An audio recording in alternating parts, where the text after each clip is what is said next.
छत्तीसगडमधल्या विजापूर जिल्ह्यातल्या अबुझमाड या जंगलामध्ये छत्तीसगड पोलिसांच्या डीआरजीचे जवान आणि माओवाद्यांमध्ये मोठी चकमक सध्या सुरू आहे। विजापूरसह नारायणपूर दंतेवाडाच्या जवानांनी नक्षलींना घेरलेलं आहे असं कळतंय। चकमकीमध्ये अनेक नक्षली मारले गेल्याची सुद्धा शक्यता आहे आणि नक्षल्यांची चकमक अजूनही सुरूच असल्याचं कळतंय। दोन्ही बाजूंनी गोळीबार चालू आहे अशी माहिती आहे।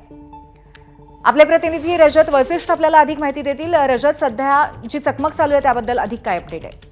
पूर्वी आज सकाळपासूनच अबुझमाडच्या घनदाट जंगलांमध्ये ही चकमक सुरू आहे।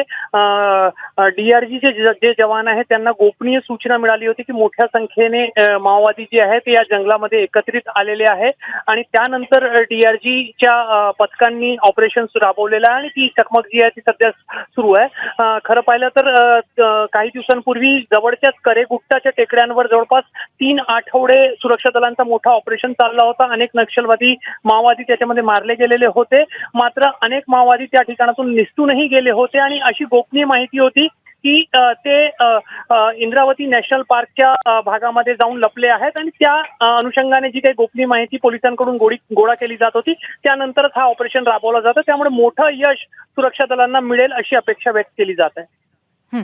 धन्यवाद रजत या अपडेट बद्दल। एबीपी माझा, उघडा डोळे बघा नीट।